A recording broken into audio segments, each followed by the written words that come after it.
Hi there. If you're watching this, you may be considering converting to Islam, and it may seem like a good idea to you at the moment. After all, you've probably been told that the word Islam means submission, and that this simply refers to submission to God. If you believe in God, why wouldn't you want to submit to Him? Makes sense, right? Not so fast. There are two main reasons you should slow down and think about this a bit more carefully. First, according to the Quran, you can only submit to Allah by fully submitting to all of the decisions of Muhammad. In chapter 4, verse 65 of the Quran, Allah declares, "But know, by your Lord, they can have no faith until they make you, O Muhammad, judge in all disputes between them, and find in themselves no resistance against your decisions, and accept them with full submission." Notice, you can have no real Islamic faith until you make Muhammad judge in all disputes, and you find no resistance in yourself against any of his decisions. You have to accept Muhammad's decisions with full submission. So, while the word Islam does mean submission, it's really the religion of submission to a man, because according to the Quran, you can only submit to Allah by submitting to Muhammad. Who was Muhammad? He was an illiterate 7th century Arabian caravan robber and warlord. As a rule, before you unquestioningly accept all of the teachings of an illiterate 7th century Arabian caravan robber and warlord, you should really make sure you can trust him as a prophet. And that requires carefully examining his life and teachings along with the so-called evidences of his prophethood. The second reason you should proceed with caution here is that Muhammad ordered his followers to execute anyone who leaves Islam. For instance, in Sunan an-Nasai 4067, we read, "The Messenger of Allah said, 'Whoever changes his religion, kill him.'" So, if you convert to Islam without doing any careful research, and you later decide to leave Islam, you'll be under a death sentence for the rest of your life.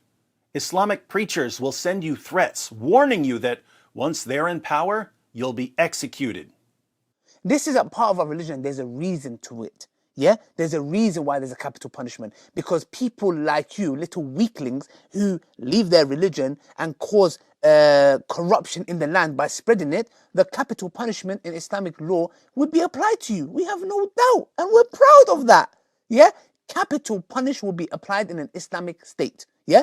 Converting to Islam isn't like joining a club that you can simply leave once you change your mind.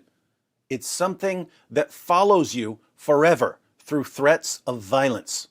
If you're going to convert to a religion that will sentence you to death for changing your mind, here again, you should make sure you understand what you're getting into and why you're getting into it. So, why are you considering converting to Islam? Do you have a Muslim friend who's trying to convince you to convert? Has someone been sending you videos filled with amazing proofs that Islam is true? Did you bother to carefully examine these proofs that were presented to you? Did you look up the references? Did you research responses to these arguments?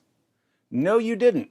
Because if you had carefully examined the arguments for Islam, we wouldn't be having this conversation right now. You wouldn't be thinking about converting. What would you find if you took a closer look at any of these arguments for Islam? Muslim preachers and apologists claim that the Quran is filled with amazing scientific insights that couldn't possibly have been known in the 7th century. Do yourself a favor. Look up the verses and see what they actually say. They never say what the Muslim preachers and apologists claim they say. Islamic preachers take extremely vague verses that aren't saying anything scientific, and they insert modern science into these extremely vague verses and claim that the verses are making scientific claims.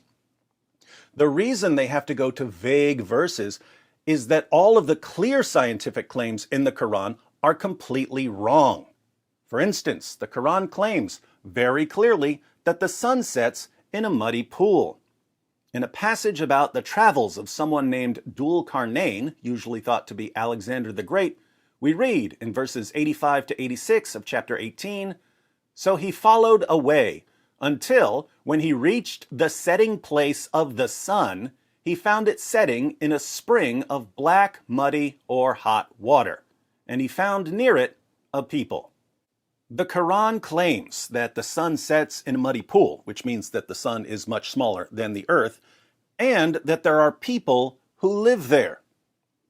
If you ask your Muslim friends about this, they'll tell you that you have to reinterpret the passage. They'll say that the Quran is only claiming that Dhul Qarnayn saw a reflection in a pool of water and that it appeared to him as if the sun were setting in that pool. The problem with this reinterpretation is that Muhammad himself claimed that the sun sets in a pool of water. Sunan Abu Dawud, 4002. It was narrated that Abu Dar said, "I was riding behind the Messenger of Allah while he was on a donkey, and the sun was setting. He said, 'Do you know where this sun sets?' I said, 'Allah and his Messenger know best.' He said, 'It sets in a spring of warm water.'"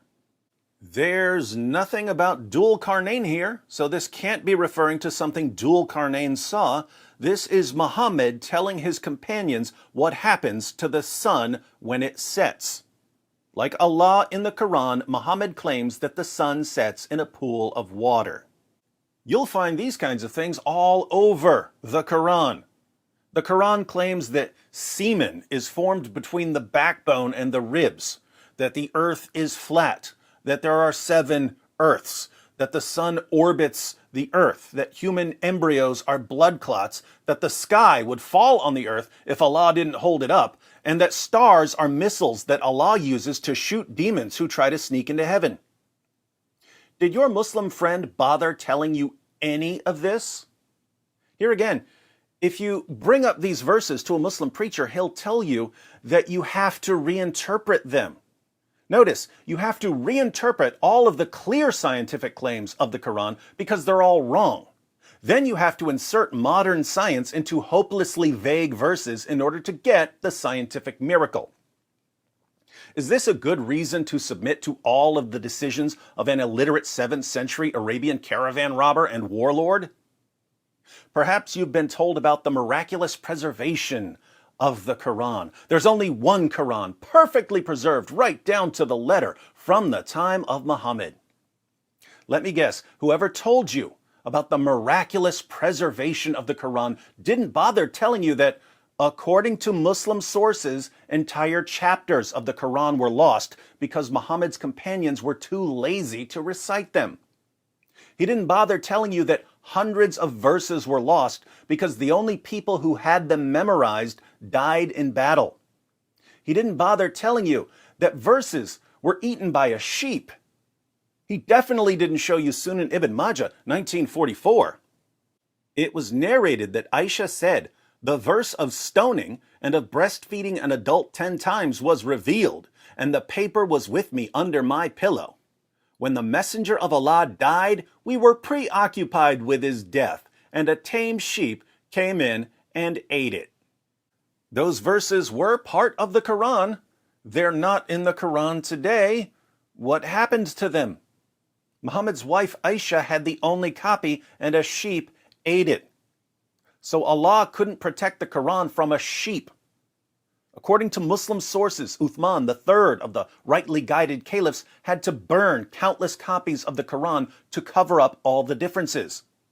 And even that didn't work because there are still different versions of the Quran even today. Muslim scholars are now being forced to admit that there are different versions of the Quran.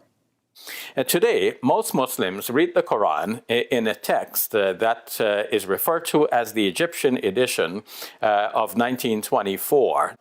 But this is not the only text of the Quran that is read throughout the world. In other words, if you were to compare 2 printed Qurans, you're going to see differences between them. And this is something that many people are unaware of and many people have heard but are not fully familiar with, especially those who have been exposed to some of our brothers who live in Algeria or Morocco or other North African countries. They recite the Quran in a slightly different way. Not just a voice or not just a speaking style, but also changes in letters and words and harakat. And it's very clear to you and to every single very advanced student and specialist that the standard narrative has holes in it. That's what I'm going to say. On what planet is this a good reason to make an illiterate 7th century Arabian caravan robber and warlord the ultimate authority on everything you think or do? Perhaps your Muslim friend told you that Muhammad was a champion of women's rights. But he forgot to mention that Muhammad had sex with a prepubescent 9-year-old girl named Aisha. He forgot to tell you that Muhammad had sex with his slave girls. He forgot to tell you that Muhammad allowed his followers to beat their wives into submission and to rape their female captives and to hire prostitutes. Perhaps your Muslim friend told you that Islam must be true because it's spreading so rapidly. I have no idea why something growing rapidly would mean that it's true, but I bet your friend didn't tell you why Islam is growing so rapidly. The same Pew Research study that said that Islam is the world's fastest growing religion also said that the primary reason for Islam's rapid growth is high birth rates. Why do Muslims have higher birth rates than other groups? It's because of the impact Islam has on women and girls. In many parts of the Muslim world, educating girls is frowned upon. Women having careers is frowned upon. So girls are married off at a young age and turned into baby-making machines. By the time a young woman in America has her first child when she's 25 years old, a young woman in Yemen is having her 6th child because she was married off when she was 11 or 12 years old. So are we supposed to conclude that Islam is true because it gives women and girls nothing to do apart from making babies? Notice, every single reason you've been given to believe in Islam falls apart as soon as you take a closer look. Why, in the name of common sense, would you convert to a religion that requires you to submit yourself completely to the teachings of an illiterate 7th century Arabian caravan robber and warlord, and that will sentence you to death if you ever change your mind, when the only reasons to accept the religion evaporate the moment you investigate them? In case you'd like to carefully examine Muhammad and the Quran before converting, I've included in the description box some links to articles and videos on all of the issues I brought up in this video. But maybe you'd like a second opinion. Maybe you'd like to hear from someone who was once a Muslim and had to learn all of this the hard way. The death threat from a Muslim preacher earlier in this video was a message to a young man who now calls himself the apostate prophet. He's an ex-Muslim who's under a death sentence for leaving Islam after realizing that it's false. Don't leave without clicking on his video and letting this former Muslim explain why you should think twice about converting to Islam.